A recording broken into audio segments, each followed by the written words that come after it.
I don't know what's going on with this technology thing, but I do know I'm back. And I want you to invite folk to come back into this conversation tonight. I was just I had my mind made up. We're gonna finish this tonight by any means necessary. So invite some others to come in tonight. We started talking about the question: are you preventing your man from loving you fully? And since I'm back, I'll just recap what we've gone over already. We said number one, a woman that prevents her man, gets in the way of her man giving her his very best, is a woman that, number one, is indifferent to good treatment. When a man can treat you well and you handle that as though, it's run of the mill, what you are effectively doing is you are reconditioning that good man's mind to drop to a lower level when you are indifferent to good treatment. Do you know any women like that have men that treat them well, but for whatever reason, she's broken? She can't recognize or honor the good treatment that man is providing. It's almost like it's non-existent. The second thing we said was a woman that handicaps her man's ability to love her fully or prevents her man from loving her fully is a woman that renders disrespect for a man's meekness. Just because a man is not aggressive and abusive does not mean he's a weak man, but rather he's a meek man. Yeah, I'm back regardless. We may not have all the fancy stuff, but I'm back. We're going to get this done tonight. He's a meek man. He's a man that has his strength under control. In where I come from, the city of New Orleans, a lot of times women like, what we call thugs, and they don't always appreciate a man that has that thug under control. And so for a man, many times to get the respect of a woman, he has to almost behave like a roughneck. But when he tempers that and he functions meekly, it many times renders disrespect for meekness. When a man has to, fight you for respect, and when a man's meekness is not honored. The third thing we said is, third thing that prevents a man, or sometimes a woman is doing that prevents her man from loving her fully, is when you're so much boss, you've bossed up so much, you don't even leave room for a man to really play a role in your life. And as I was saying, nobody in the world promotes women being your best version. Nobody in the world promotes women bossing up, if that's the term you want to use, queen consciousness. I'm the first one to teach you. You make sure you got your money right. Make sure you got your vision in place. Make sure you can take care of yourself. Don't ever be in a position where you can't take care of yourself. But in as much as you need to do all of those things, if you're going to have a man in your life, if you're going to welcome a man into your life, and if he's a good man and a deserving man, you gotta make room for a man. You can't be so bossed up you don't have a role for a man to play. You can fix the engine, the roof start leaking. You know how to get on the roof and fix the roof, and you may know how to do all of these things, but at a certain point, if you have a real man, you are going to have to give that man a role to play in your life. I can finance everything I need, and we need extra money in the house, so I'm going to get an extra job. Well, you got a whole man here. Why don't you tell him, babe, I think we need some extra money, and then see what he does. And why don't you give him the opportunity to, to dun, dun, dun, dun, be the hero of the day, rather than you always being the hero in the family? Why don't you make room for this man to play a role in your life? You have been in a place where you've not been able to depend on anybody so long, when you get someone in your life that is dependable, you don't know how to get out of the way and allow them to play their role.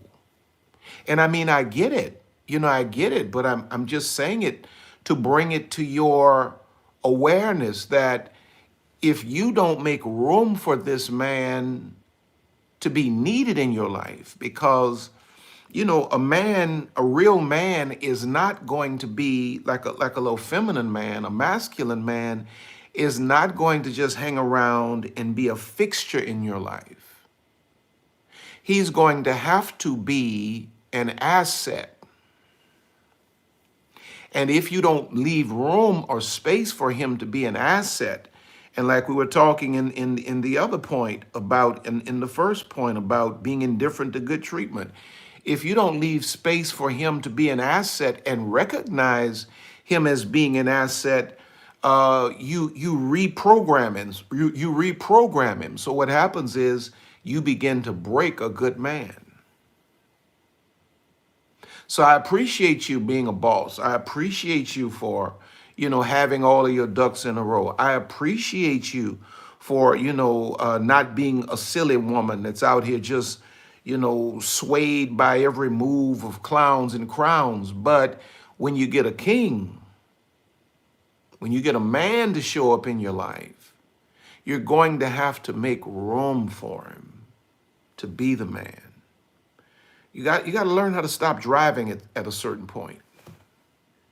And, you got to learn. And I mean, I get it. I don't want you to feel like, I'm beating up on you. I get it. Generations of men that have not been dependable is what produced an overly masculinized generation of women. We did that. I was talking on a certain podcast that's going to be coming out soon just the other day about how we as men got to own the fact that if our women are broken, we are the ones that broke them. And this is one of the consequences of our having broken you, is that you don't know how to relax and get out of the way of a good man because you've had so many duds in the past. You're afraid to trust again. But if you're going to invite a man into your life, you got to at least trust him to be the man. Let him prove he's not trustworthy. Let him prove he's incapable. But don't just constantly always getting up in the way. Get out the way and let the man be the man. You be the woman. We don't need two dudes in this relationship. This is not a homosexual situation. We need a man and we need a woman. You need to be the woman and let this man be the man. And somebody said, I feel like a real man wouldn't allow it. Now, who in the world believes that men can prevent women today from doing what y'all want to do? Come on now. Who's gonna stop women today? A woman that is driven and a woman that has her mind made up, I'm gonna do it. I got a woman right down the hall there. I can't stop that woman from doing nothing if her mind is made. No. And see, a man doesn't want to fight you for the steering wheel. You got to understand that. A man doesn't want to fight you for the steering wheel. You have to learn how to just play your feminine role and say, hey, babe, take the steering wheel. And leave it in his hand and go on about your business as a woman and watch him do his thing. Man doesn't want to fight you for the steering wheel. You got to learn how to surrender and submit to your feminine role and just play your role and be his woman and let the man have a role to play in your life, period. Now, this is why the Bible says in 1 Peter 3:7, likewise, ye husbands, dwell with them according to knowledge, giving honor unto the wife as unto the weaker vessel, and as being heirs together of the grace of life, that your prayers be not hindered. giving honor to the wife as unto the weaker vessel, which means what? The woman has to come to a point where she recognizes she has certain deficiencies that she needs a man to fill. As long as you're running around here with this, I'm bossed, I'm bossed up, I'm boss chick, and I don't need no man. Don't ever say that. Don't ever say that. I don't need no man for nothing. Well, if you want to be married, you need a man to be your husband. Now, if you don't want to be married, you plan on being single, that's one thing. But if you want to be married, you need a man to be your husband. You need a man to be the masculine energy in the relationship most of the time. You need a man to be the protector. You need a man to be, the sense of God in the relationship. But you gotta loosen the reins as a woman, and you gotta let the man play his role, because he's not gonna fight you for it. He's not going to fight you for it. He's not going to fight you for it. I promise you he's not going to fight you for it. A real man is not going to fight you for, you see, because if I have to fight you to play my role, then you're going to say I'm controlling and I'm abusive. So you either respect the fact you got a man on the premises and you get out of the way and let me play my role, or I'll just let you have it. But a real man is not going to fight you for it. He's just not going to do it. Now, I've been a man for, at least a man in process for 58 years now. Y'all can think I know what I'm talking about, or y'all can ignore me and think y'all know more about being a man than I do. But I'm here to tell you, if you got a real man, he ain't fighting you. He's not fighting you to play his role. You're going to have to get out of the way, or he's going to watch you do what you do. Period. Now, you get a little feminine man, oh, he'll celebrate you. He wants you to just do everything. Oh, yeah, go to work, get another job, certainly. Oh, yeah, go out there. There's a criminal in the yard. Go and get him, babe. Feminine man will celebrate you and let you burn yourself out. A masculine man, he's going to let you know. Now, I'm here. Hey, I want to handle this. But when you got your fingers all in it. All right, praise the Lord. Number fourth thing that prevents a woman's man from loving her fully is no affection. None. No, I said none.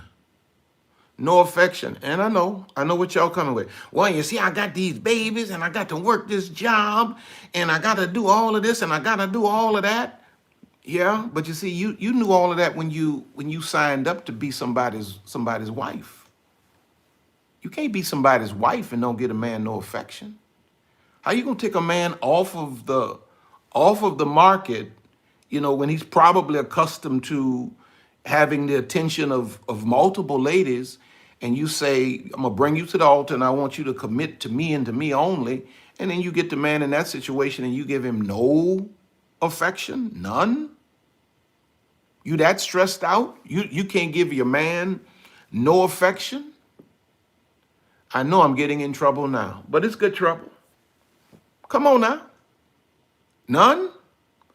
That abusive man you had that ghosted you and that man that gaslit you, that man that hoovered, and that man that brought you through all those psychological, he brought you on all those psychological journeys. You've been over backwards to be affectionate with him. But now you have a good man that honors you. You have a man that's loving you, or at least trying to love you the right way. And you mean to tell me you're going to sit here and make an excuse for why you're not affectionate with this man? And you have to understand this as a man. I know, now, of course, we understand that for men, sex is not, it's not like something, it's a need. Men need sex. It's the way we communicate. It's the way we connect. We need sex. But when I say affection, I'm not really talking about sex. Because men don't really need affection in sex. Women need that. A man don't care nothing about no affection and no sex. Sex and affection for a man are two different things. Affection is when you use certain names for him. It's when you have a certain tone with him. It's when you touch him a certain way, non-sexually. You know, like the other day, I was on my way to Washington, D.C., and Lisa was in the airport at the same time. She was on her way to Houston. And, you know, my flight was leaving earlier, so she was sitting with me. And I'm sitting there, and she's just started rubbing me on my back. Just started rubbing me on my back. And, you know, I didn't make no big to do over it, you know, but in my mind, I'm like, oh man, this is, you know, this is awesome. For my wife to be affectionate towards me, not in an inappropriate way publicly, but in a most appropriate way. It sent the signal, you know, my wife rubbing on my back. When's the last time you really used a term of endearment? You know, when's the last time you touched your man in a way that he knows you would only touch him like this? You see, a man needs the affection from his woman. He got to have that. You can't just be all business in your relationship with your woman or with your man. You see, in any home, within any marriage especially, you have the business part, and you have business involved in that. You have the affectionate aspects of it. You have the sexual aspects of it. All of these are areas that have to be fulfilled. You know, for instance, okay, let me break it down like this. Just like a man needs the affection of a woman, of course, the woman needs more affection from the man than the man needs from the woman. It does go both ways. I'm not, you know, just talking to the women today. But watch this. For you to say, well, you know, I had his babies, I cook and I clean, and I'm a great wife. You know, for you to have that argument to, you know, to excuse yourself from showing your man affection is like a man saying, I make the money, so I ain't got to treat you nice. I don't have to buy you gifts. I don't have to find out what your love language is. I make the money. I bring the money home. Well, that's just a part of your responsibility. That's one of the business aspects of your responsibility as a man, to go and make the money, or make some of the money at least, and bring the money home. But just because you bring the money home does not mean that you have fulfilled all of your responsibilities as a man in the relationship with your woman. So you have to also, as a woman, understand that just because you have children, you cook, you clean, and you do all of these other things, and maybe you work a job, there's still other things, other aspects of the relationship that are important for you to feel. Because the last thing you want is to fall off from using a term of endearment with your man, and then have, you know, homegirl out in the street calling your man, you know, the same thing you used to call him when y'all first got together. But you fell off and you started taking certain things. Okay. Y'all don't want to hear me. The Bible says in 1 Corinthians 7:3, let the husband render unto the wife due benevolence, and likewise also the wife unto the husband. Now that due benevolence, we like to lock it into just the sexual thing, but it's more than sex. It's more than sex. You know, there are responsibilities that I have towards Lisa Blakes that I'm supposed to feel. Nobody else, no other man is supposed to feel that. There are responsibilities that she has towards me that she's supposed to feel. No other woman is supposed to feel that. And affection is something that I'm supposed to get from my wife. Affection is something she's supposed to get from her husband. It's what? Due benevolence. Okay, let's see. I listed this. Let me see if I can word this properly. Number 5. And what are we talking about again? Asking the question, are you preventing your man from loving you fully? 7 mistakes good women make with good men. Being indifferent to good treatment was number one. Rendering disrespect for a man's meekness is number two. Number three is when you've bossed up so much you don't have a role for him to actually play. Number four, when you lose touch with your being affectionate with your man. And number five is when you almost seem to tolerate him rather than celebrate him. This is when the woman begins to gradually take take the man's efforts for granted, forgetting that a man does what he does to win the respect and attention of his woman. When he's getting less for more, he's discouraged. It's when you begin to tolerate him rather than celebrate him. It's when the spirit of familiarity takes over the relationship, and it goes both ways, where the man many times becomes so familiar with the woman, it's almost like he's tolerating her rather than celebrating her. And so, it creates a certain energy. If you look in Ephesians chapter 5, verses 21 through 24, in the Message version, it reads like this: out of respect for Christ, watch this, be courteously reverent to one another.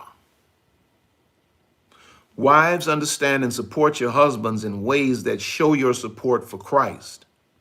The husband provides leadership to his wife the way Christ does to his church, not by domineering, but by cherishing. So just as the church submits to Christ as he exercises such leadership, wives should likewise submit to their husbands. And what this is basically saying is husbands and wives should view and handle one another as a big deal. I should never walk in my house if I'm an honorable, respectful, and good man and almost be greeted like, the delivery guy showed up.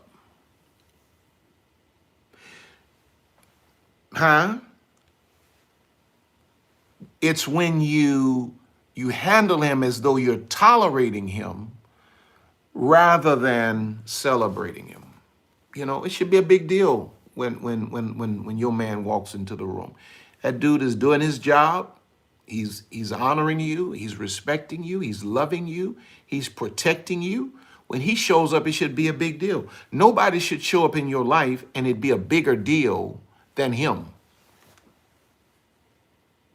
Everywhere I go, people love me and people honor me and what have you. And, I don't care who you meet. Nobody should be a bigger deal than your man. I don't care how great your pastor is. I don't care how great your pastor's word is. Your man may not even be going to church yet, but if he's your husband and he's doing his job and his role in your life, maybe he's not caught on spiritually yet. Maybe he's a little slower in that area, but he's holding it down in major areas in the relationship. You should never make your husband feel like you esteem any man above him. Your husband, if he's a husband, should always be the biggest deal in your life. I don't care who it is.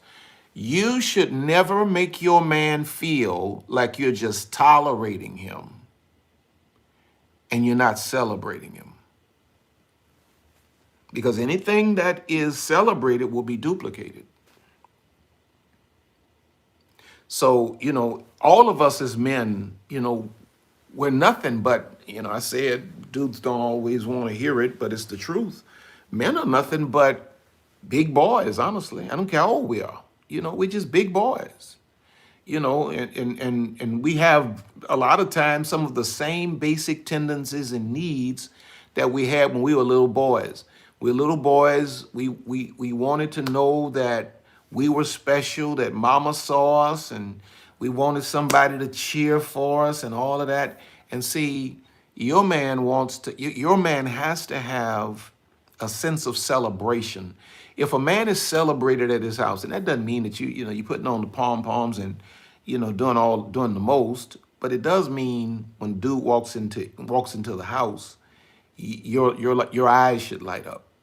Your tone should change. You know how you use a disrespectful tone with your family, and then when your boss call, you change your tone, or your pastor call, you change your tone. Well, how is it that you can shift your tone for the boss, for the pastor, for the police, and you got a whole man in your house that's doing his role in your life, and you don't have enough respect for him to,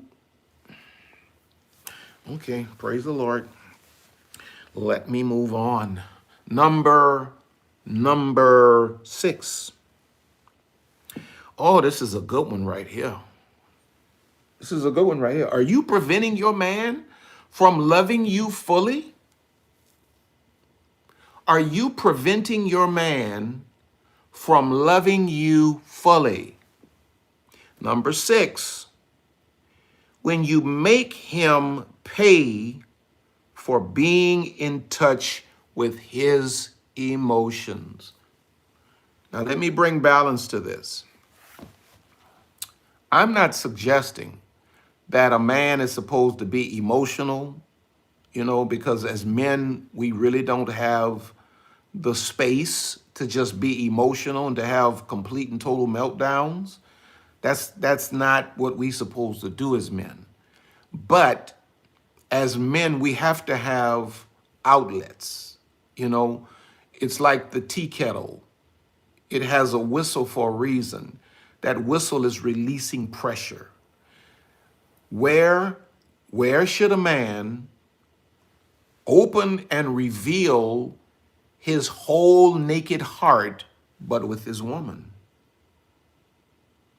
If a man does not feel comfortable sharing his whole truth and nothing but the truth with his woman, when he feels apprehensive, when he feels uncertain, there's a lot of pressure in being a man and being the man in a family. He has to, he cannot feel like, if I have a human moment with my woman, she's gonna hold this against me. Let me show you what I mean by that. And some of you ladies don't relate to this, and I'm thankful if you don't, but some of you do. You're gonna relate to what I'm getting ready to share with you. A man has a human moment, and because, especially those of us that come from Black culture, inner city Black culture especially, we were raised that men don't cry. Men don't cry. Man cry, he's a punk. And so you see you have a man that's playing his role. He's a very masculine man, and he has a human moment with a woman that's broken and comes from that kind of toxic indoctrination. Well, she says to him, why are you being out? Why are you being, not being B-E-I-N-G, but the B-I-T word. Why are you being out? You acting like a bee. You acting like a bee. And so now you got a man that has no outlet at his home with his woman. So now the same man that is supposed to be able to vent and have a human moment with the closest person in his world now has to go outside of his home to be human. He can only show up at home as Superman. He can never really be Clark Kent. Because if he shows up as Clark Kent, he knows his woman is going to hold it against him. That's why most brothers do not share their hearts with their women. Nobody's really sat the woman down to teach her that a man having a human moment and venting his heart to you is really the greatest expression of intimacy from a man. For a man to open his heart and tell you the whole truth and be vulnerable is the greatest intimacy. But if he attempts to do that one time and you shut him down, or you act like you're ignoring him, or you acting like it's turning you off, what's going to happen is you're going to shut that whole aspect of your man down. And you'll never be able to break that code again to get into his heart. And you'd be amazed at how many women are breaking good men because at home they don't have an outlet. Because the moment they show any form of humanity or being human, their women degrade them and humiliate them. And then you get on the phone and you talk to all of these toxic girlfriends that can't even spell man. You talk to them about your man and they fill in your head with all of this trash because you were trained through the indoctrination of our communities and through the experiences you had with toxic men that men don't cry, men don't have emotions. If a man doesn't have a place to vent his emotions in a healthy way, it's kind of like, this is why the devil didn't want this to go through tonight, but he's a lie and the truth ain't in him. But it's kind of like, I think I shared this with you all before. Years ago, Lisa and I went to Las Vegas. And I don't gamble. Let's be clear with that. I like the hotels. That's why we go. Like the hotels, like the shopping. Went to Las Vegas, and there was this beautiful ceramic tea kettle. It's black and white with a red knob on the lid. Just beautiful, man. I could just see it on the stove. So I bought it. We spent a nice piece of money on it. Got it home. And one night, put water in it, to fix some tea. And watch this. As expensive as it was, as beautiful as it was, it did not have a whistle. And so because it did not have a whistle, it was boiling and nobody in the house knew it. And so it kept boiling until all the water boiled out and the tea kettle started to burn, and I smelled it. Because it did not have a whistle, it was sitting there self-destructing quietly. And when I think about what I'm teaching you now relative to how to handle a good man, many of your men, I hope that's the right way to say that, many of you, your men, are boiling without a whistle. And nobody's paying attention, and before you know it, he self-destructs. And if we hadn't recognized that the tea kettle was burning, not only would the tea kettle have burned, but it probably would have eventually burned the house down. You got to learn, as a healthy woman, you got to learn how to minister to a man. It's not an easy job being a man. You can't understand it unless you walk in these shoes. It's not an easy job being a man. And there are a lot of days that your man is afraid. There are a lot of days he doesn't have a clue. He's just trying to be the man. He's trying to step up. He's trying to figure it out. And there are going to be some moments that he's going to have to be able to be human with you without feeling like he's going to have to pay a severe price. Well, let me show you what I mean by this. You gotta treat him like he's okay. In other words, you can't treat him like he's less than a man for having a human moment, because it's already a struggle for us as men to be vulnerable. Toxic masculinity taught us that you're punk, you're simp if you're vulnerable with your woman. And so, for most men, it's kind of like we're afraid to be vulnerable with our women, because we're almost thinking we're going to end up like Samson, who had a Delilah, who coached him into sharing his heart. And when he shared his heart, she used it against him to destroy him. Okay, I see y'all don't like this. Listen to what the Bible says in Proverbs 31:11-12 says, the heart of a husband, this is talking about the virtuous woman, the heart of her husband doth safely trust in her, so that he shall have no need of spoil. She will do him good and not evil all the days of her life. The heart of her husband doth safely trust in her. Does your husband, does your man feel safe in your care? Now, let me give you this, and then I'm out of here. Let me read this for you. Proverbs 31 again, 11 and 12 in the Message version. It says, a husband trusts her without reserve and never has a reason to regret it.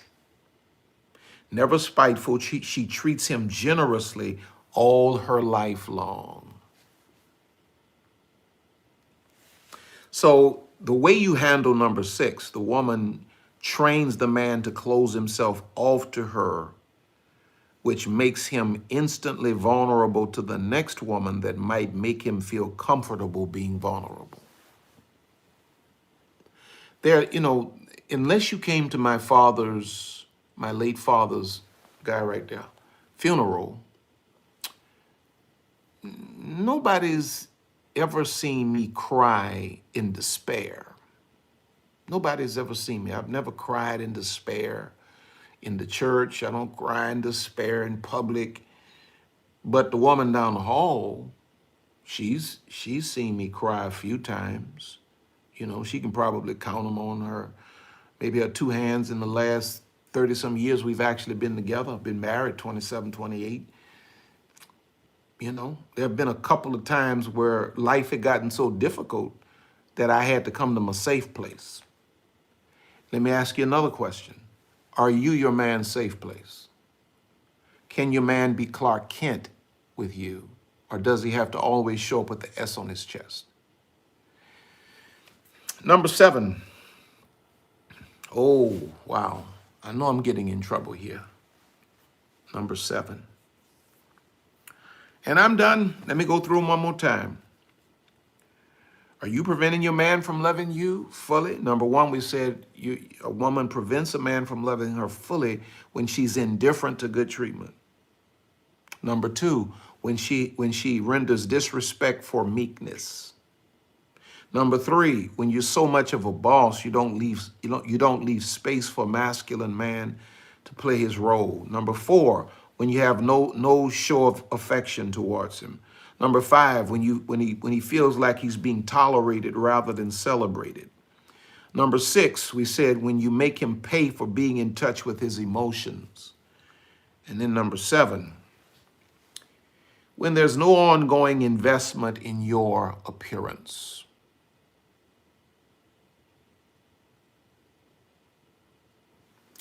When there's no ongoing investment in your appearance.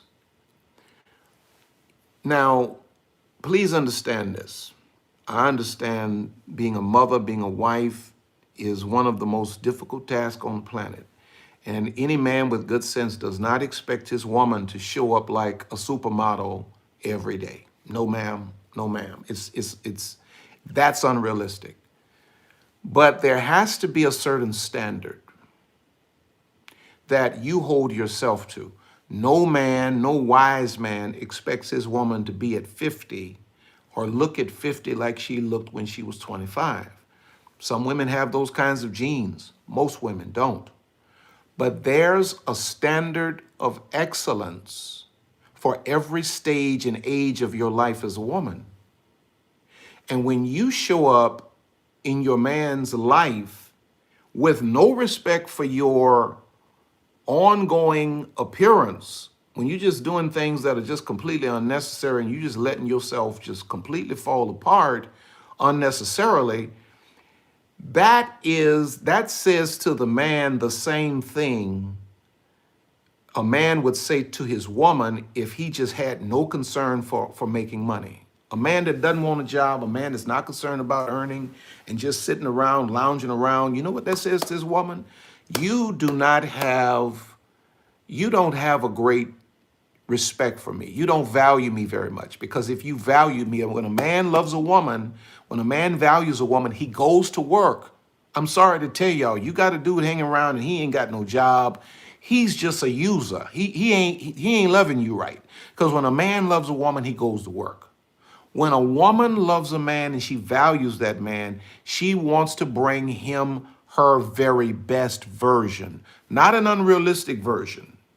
You know, like I was having this conversation with a friend of mine recently, and I was saying to him, man, it's ridiculous that, you know, I'm carrying probably 25, 30 pounds, maybe more weight than I'm comfortable with. I'm not supposed to have this weight on me. My clothes are not supposed to be uncomfortable like this. And he's sitting there, he fat too. Both of us sitting there fat. And you know, he chimes in and says, well, you know, you can't hold yourself to these unrealistic standards of attractiveness. And I said, well, you know, I know that there are some unrealistic standards of beauty, especially for women. Very much so unrealistic standards of beauty. And I suppose there are unrealistic standards of attractiveness for guys. I said, but there's a big difference between unrealistic standards versus unnecessary compromises we make that don't allow us to show up as our best version. And you sitting there telling me about some unrealistic standards. It's not unrealistic for me to say I should not have 30 pounds on me right now. You know, I didn't want to speak for him, but I could have told him it's like you should be sitting there with 100 pounds on you. It's not unrealistic. It's unnecessary. And so with your man, you got to understand that men are visual and you want to be your best version. Come on now. That don't mean you know, you're not going to subscribe to these true unrealistic standards of beauty that the world has outlined. You know, you're trying to be a size 2 and then you know, you want a little waist and you're injecting yourself with stuff to swell you up around the hips and all that. That ain't what I'm talking about, but you want to show up as your best version for your man. You got to do that. See, homie love you. He love you just like you are. But when you show up as your best version, see, it's cool. You know, you put your sweatshirt on, come to bed with your thing on, your bonnet and all that. Come to bed and, you know, chill. But, you know, there ought to be at least one night a week. You know, at least one night every 2 weeks that, you know, you come to bed with your makeup on. Okay. All right. Let me leave that alone. I feel that going in the direction. You see, we should always be, watch this. Now listen to this very carefully. This is important for me to say on this point. As a woman, you must never allow the world to establish any rate card. No, the world doesn't get a chance to rate you. You know, you a 5, you a 7, you a 10. No. The world don't get no vote on, you know, rating you. Your rate has to come between you and your creator. Your man, your husband more specifically, has already signed off on what he thinks about you when he signed up for life. But now there has to be an internal judgment. You have to be able to, as a woman, look in the mirror at your age and at your stage, and you have to say, now, what's my best version? And see, all of us know that. Nobody has to tell us that. Nobody has to have a conversation with us. We know what our 10 is at this age and at this stage. And nobody should have to rub that in our faces. We know it when we wake up in the morning and when we look in the mirror as men and as women, we know if we're showing up as our best. I know I'm not at my best right now. I know that at 58 years old, if I'm rating myself based on what I know my best is in my own head, physically I'm talking about. I'm not talking about spiritually. I'm not talking about financially. I'm talking about physically. I may be a 6 on my personal scale of what I know my best is right now. See, you have to have that same kind of mindset. And watch this. You then have to have the kind of discipline as a woman that you do something about it. Because the visual is actually, it's important to y'all too. It is important to women too. But it's more important to men than it is to women. And when your man sees you just falling off unnecessarily and you have no concern for, you know, this downward spiral you're taking, it discourages him. It discourages him. And you got to know that. And so I'm going to jump out of that real quick because this is a very uncomfortable conversation. 1 Corinthians 11:7 says, "For man indeed ought not to cover his head." Watch this. "For as much as he is the image and glory of God, but the woman is the glory of the man." The woman is the crown jewel of the man's pride. She's the crown jewel of the man's pride. If you love your man, any woman that loves her man does her very best to bring him constantly the best version of herself, spiritually, emotionally, physically, sexually, every way. And of course, I gotta say it, it goes both ways. It goes both ways. When I look at myself and I don't like the way I look, I think about my wife. I said, now, I'm this woman's husband. I'm sitting around him carrying all of this unnecessary weight. And I'm representing this woman wherever I go. I'm representing this woman. Well, how much more? So that's what the devil was trying to prevent me from sharing with you tonight, but we got it done. We got it done. We got it done. I didn't read the comments because I know we covered some stuff tonight that I know. I already know. I probably got a bunch of folk that just unsubscribed to me. Praise the Lord. They'll be back, though. They'll be back. Because I try my best to speak the truth in love. Let me pray for you. Father, I thank you for every person that came back into this conversation. I thank you. Thank you for giving me the capacity to come back, God, and to do this. And now, God, let my words resonate and fall on hearts that are as good soil. And let it be life-changing in Jesus' name.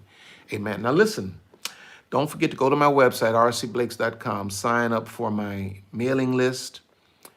Check out all of the online programs while you're there. Go to Amazon, check out all of my books. Those of you that need counseling, there's a link for BetterHelp Counseling in the description. And if you use that link, you get 10% off of your counseling session with them. What else am I saying? What else do I need to say? Hey, if you're anywhere around the Houston, Texas area, meet me this Sunday morning at New Home, Houston. Fact about it, we're talking about therapy for thugs. I'm talking about some unlikely thugs. And thugs is an acronym for traumatized humans unable to grieve. So we have all kinds of thugs. Thugs come in many different colors and shapes and sizes. So I invite you to come and meet us this Sunday morning for 11 a.m., 4805 Shermire Road. With that being said, I'm out. I want to thank all of you that may have sown into our lives tonight. Thank you for being patient with me tonight. We'll figure out what's going on and why we're having these technical difficulties, and we'll get it rectified. But I love you. I love you. I love you. I love you. Hope you got something out of this. Please share this on, Twitter and Facebook, wherever you got your, share this for me. Yeah, help me to get these numbers up. Now look, still got 1,400 people in here. Do we have 1,000 likes? I don't think we got 1,000. I think we got 543 likes. Y'all think we can get 1,000 likes before? What y'all think? First of all, if it didn't, you mad with me, you don't like nothing I said, you're not responsible to like it. But if I said something, if we were in church, I'd say, okay, it's time to give. Well, this is our sanctuary every Monday night.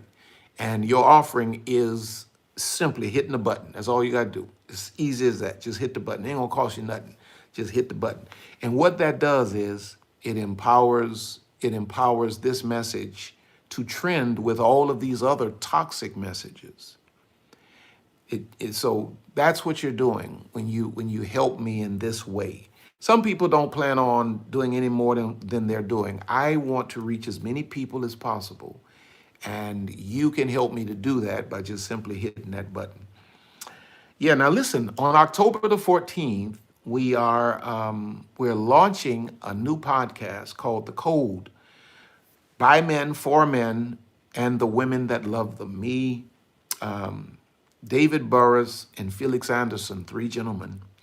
We have organized and orchestrated this podcast for your sons, for your boyfriends, for your husbands, for your fathers, the men in your lives, and even an educational platform for you as women to get the information to be able to raise your sons to understand your men better. It's called the Code Podcast. So no longer can brothers say, well, he ain't got nothing for men, which has always been a lie. This Code Podcast, I think, is going to really minister to a lot of people. All right, y'all got me at 767, so I guess I didn't do too good of a job tonight. I apologize. I love y'all. I want you to have an amazing night. Have an amazing night, and keep hitting those likes for me as you exit the building tonight. God bless you. Have a great one.